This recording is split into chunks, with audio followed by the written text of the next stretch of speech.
Eliot Higgins is a founder and creative director of the open source journalism organisation Bellingcat, and spent hours and hours examining videos of the January the 6th coup attempt in collaboration with NBC News. And Eliot joins me now to reflect upon the pardons and commutations that have been granted to those who committed both violent and non-violent crimes on January the 6th. Before we get into the question of the work that you did, and of course it sits alongside thousands of man-hours done by law and order professionals in pursuit of these people, having their work essentially ripped up and tossed back in their faces.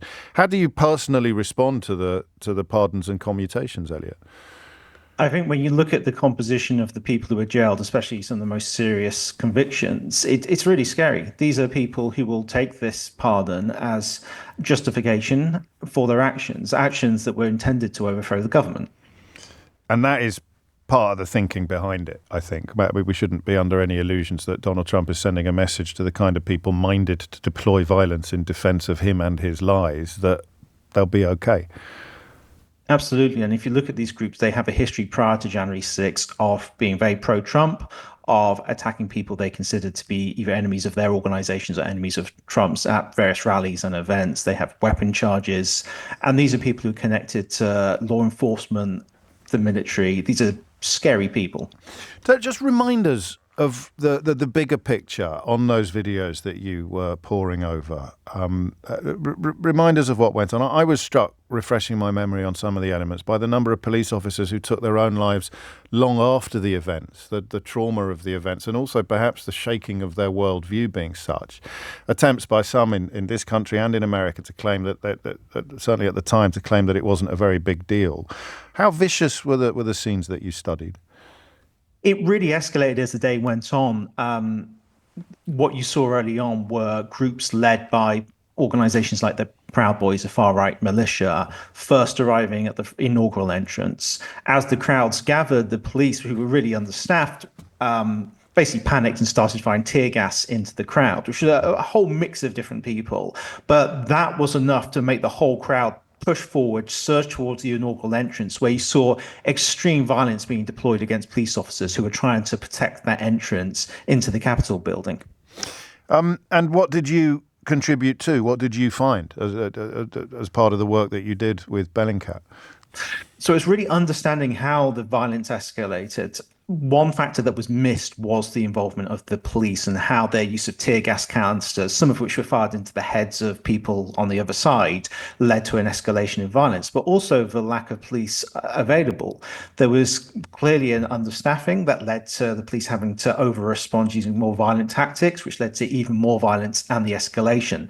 But there were clearly groups there, and this came out in the trials, who had prepared for that violence, who wanted that violence, and it was exactly what they needed on the day. And tell us a little more, if you would, Eliot, about what you did. I mean, did you presumably helped bring some of these people to justice, or at least to public attention? So on the day, there were hundreds and hundreds of videos that were shared on various platforms. So we brought them all together.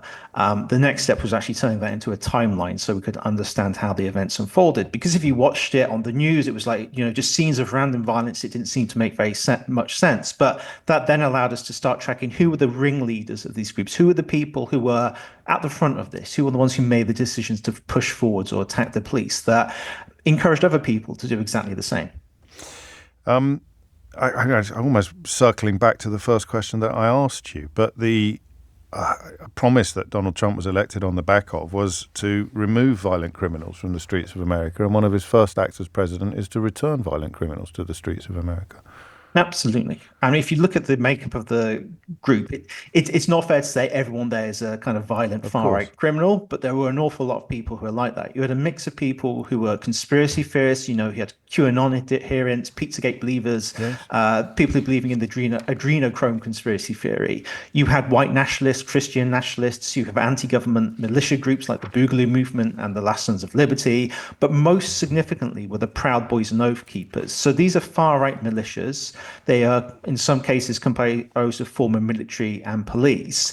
And these are the people, the leaders and the founders who are given the heaviest sentences. For example, Enrique Tarrio, the leader of the Proud Boys, who was given 22 years for seditious conspiracy, he's now free. And these are the kind of people who will turn up for Donald Trump, and they will, physically attack people who are against Donald Trump. And this is what really concerns me. Donald Trump has given himself effectively brown shirts to pursue his political agenda. And coinciding with the Nazi salute undertaken by Elon Musk yesterday, I think your deployment of the phrase brown shirts is probably one that can go unchallenged, because these people have been told, if you deploy violence in support of me, you will not, essentially you'll be fine, or you will not be committing a crime almost. And these are people who have connections to the US police. I thought of it in the context of, if anything like January the 6th happens again, then he's sent out an incredible clarion call to people to come along and join in. But in fact, in terms of any violent crime that is committed as part of MAGA, he's sort of sent a message potentially to the committers of those crimes as well. I mean, if we start seeing protests against the Trump presidency, if you look at it as executive orders, there's a lot of scary stuff there that could trigger protests. There could be plenty in the coming months or years that do that.